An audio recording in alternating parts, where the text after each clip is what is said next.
right, in this video, we're gonna talk about the different types of lead funnels and examples of lead magnets that you can use for your on or offline business. Before we jump into it, make sure you guys like this video, hit subscribe, and hit the bell for notifications for more videos just like this one.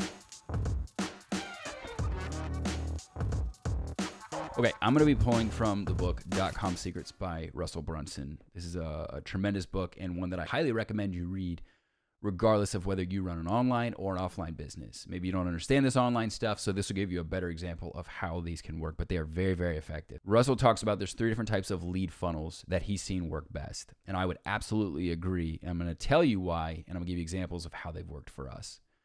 The first one is the squeeze funnel. So a squeeze funnel is basically you're going to send your prospective client or customer to a page to provide some kind of value in exchange for their email. Now, usually that value with a squeeze funnel is something like a PDF download. It could be a checklist. It could be a report. It could be templates. It could be a variety of different things that you're going to manufacture that you can quickly replicate and produce, right? That you can store online and they could just have easy access to that, right? As an introductory methodology to what it is that you provide. So one of the things that I've done, one of the ones that I've used that's worked really, really well in the online space is I have what I call the ultimate startup checklist. So it's very, very clear. The value is very clear as far as what you're going to receive. It's for people that want to start a business. They just have no idea what they should be doing. So I am helping them find clarity as far as what they should be doing, actions they should be taking in the form of that checklist. Now, the benefit is that with those, you're giving them the what, you're not giving them the how. Right, so that's clearly a lot of people are confused about lead magnets because they're like, why would anybody do business with you if you're giving them everything for free? Well, here's the deal. You're giving them the what. But what ends up happening is that they see this list and they're like, I have no idea how to do any of this, right?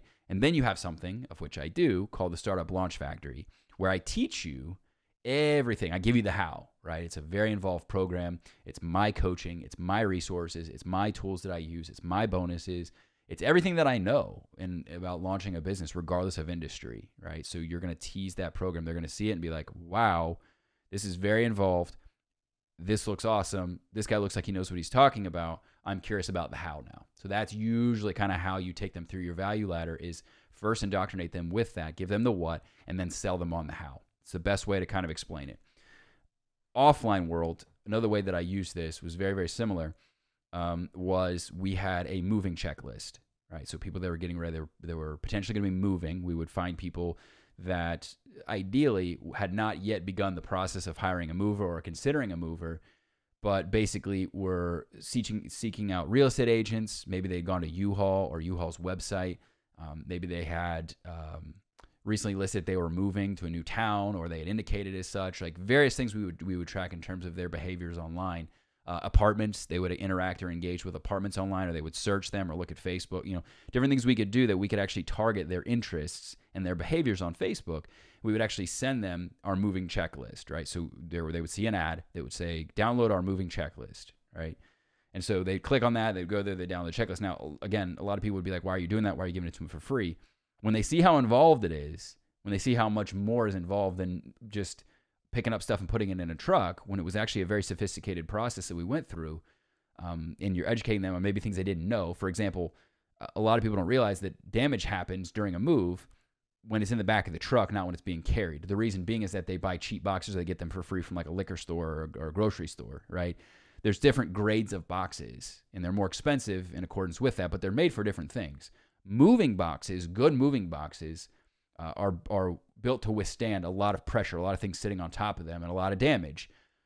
Liquor boxes are, for alcohol, they're not made for that. So a lot of times they crunch underneath stuff and your stuff inside breaks. So giving people things like that they're educated, where it's beyond what they would maybe know, right? It's showing off what your service or what your offer provides that maybe they didn't know beforehand, right? Or they wouldn't know otherwise.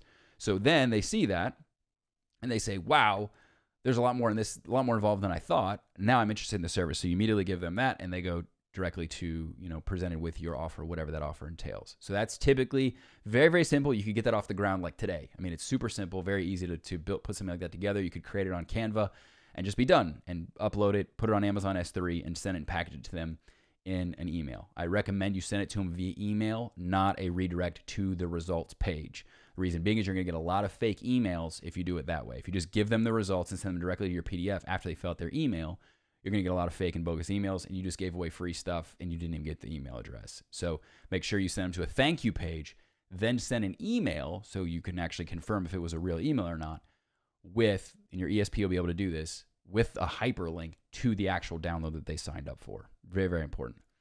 All right, next is the survey funnel. So survey funnel, usually I build quizzes for these.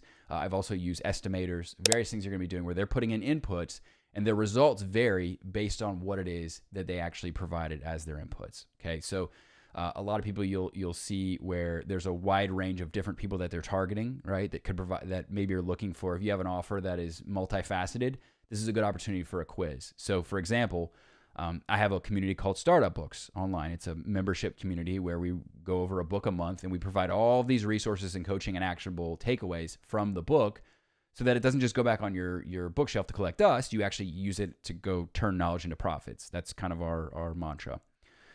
The problem is a lot of people don't know what books they should be reading. There's a million business books. There's new business books that come out every single day. So we take them through a quiz. What's the number one business book that I should be reading? All right, they go through the quiz, they fill it out. We have various recommendations contingent upon their inputs that tell them this is the book that we recommend. This is the number one book on X, whether that's marketing, whether that's leadership, whether that's productivity, whatever. In so doing, those recommendations are books that are provided inside of StartupBooks. So they can click that, start, get their 14-day free trial, start the community, boom, they're completely indoctrinated and they're off and running, right? So that's a really seamless way to do that. Offline space, let's go back to my moving company example. Moving company, we had a price estimator, right? So a lot of people in that industry, pretty much everybody, you had to call and sit on the phone for 30 minutes and tell them everything you've ever owned and everything was in your house so they could give you even close to an accurate price. Well, they don't need the out of the door price. They just need an idea what it's going to cost, right? So we would use our pricing estimator, and that would allow people that were maybe just window shopping to get an idea on the price. So we could actually cut the market completely and really appeal to people that just were doing the window shopping and weren't really seriously inquiring. So we're getting their email address way ahead of our competitors because we provided that resource, right? So they get the estimation, immediately they're introduced to, go ahead and finalize this. And we would always say in their disclaimer, like it usually is going to be about 10 to 15% within, the degree of accuracy, and it's this and this. And we started to go ahead and pre-frame and make sure they know this isn't a final price, but it usually is pretty close. So that's a good way to create an automated process, even in a service-based business, where you are taking advantage of something like a survey, like a quiz, indoctrinating them, educating them, giving them resources without you having to be personally involved with that process.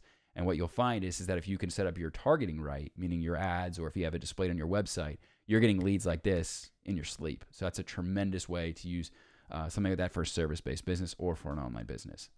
All right, the last one is it's called a summit funnel, all right? This is gonna be a little bit different. This is gonna be pretty much for online business. So if you're an offline business, you might be able to finagle a way or think of a way to do this, and I could think of a variety of ways you could maybe pull this off, but it's not gonna be as seamless, and it maybe isn't gonna make as much sense as the first two. But again, don't limit yourself, try it. Maybe you get an idea from this and you can run with it. I don't wanna limit your thought or your ideas to the first two. A summit funnel is basically where you're gonna host some kind of an event. Maybe you're going to gather, maybe you have contacts with, a bunch of different influencers or people that are experts in their space, or New York Times bestselling authors that want to help and support you and provide value and also kind of build their brand. So the idea of a summit is, the idea of all ships rise, the rising tide raises all ships, right? So everybody is bringing in their communities and advertising it. Hey, I'm going to be speaking at such and such event, right? Let's say your event's called the Growth Summit, right? So you go out and you get 7 different people that are going to be speakers educating people at the Growth Summit, right? And so what you do is the requirement is they have to email their email list. You're going to email your email list. And all 7 of the people that are involved are going to email their collective email list. And everybody that signs up is going to be growing your email list, right? And so they all kind of mutually benefit. They want to sign up. Everybody kind of grows together. So it's cross-pollination at its finest form. Everybody's going to grow their email list for being involved. So it's just basically conglomerating and pulling together and consolidating all the emails, and then just everybody benefits from that, right? They attend, they go through it. It's usually done over the course of a couple of days. They go through the summit. And then after the fact, you can either follow up and then you have some kind of an offer. Maybe you package the summit, you sell it to them. They can have the replay or whatever it is you want to do. Or down the road, you have some kind of service or some kind of offer that backs up with that, like some kind of a coaching package or implementation thing, or maybe there's an online program that you built that goes along with the content that was discussed inside of that summit. Whatever the case may be, usually summits aren't used in that capacity. They're not used to sell something. They're used to just get your email list growing. So a lot of people are starting from scratch. They don't have any emails at all. They haven't built a lead magnet. They haven't done anything. So what they'll do is they'll reach out and say, hey, I'm going to host a summit, and I'm going to get people that are established so that I can quickly grow my email list to 5,000 to 10,000. That's usually what you see in that capacity. It's also good to build your brand clout. So if you're a relatively unknown person in whatever space you're trying to penetrate, and let's say it's performance coaching, and you go out and get Brendan Burchard and he wants to do your summit, immediately, since you're involved in the same summit, your brand clout is now considered up there with his. Like, he really levels up the perspective of you in the market. And now it's your job to just keep delivering value to those people so that you can eventually sell them something down the road, potentially. So again, I don't know how that works for the offline space. Maybe you could find a way where you have some kind of a summit for people in the industry, maybe a B2B play where you're meeting new contacts, or, there are gatherings and stuff like that that are usually in person in that space. But I don't know. Don't limit yourself. Maybe there's something you can think about that would work for your offline business as well. So those are the 3 different types of funnels and various lead magnets that I'd recommend you guys consider. Make sure you guys check out below. I did include my ultimate startup checklist below. If you guys want to check that out, go to that. You can check out the squeeze page, aka the landing page, but also to check out the resource itself to see what it looks like so you can see what I'm talking about. And then, I don't care, funnel hack me. Go through my process and see how it is that I do what I do. Maybe that gives you further ideas.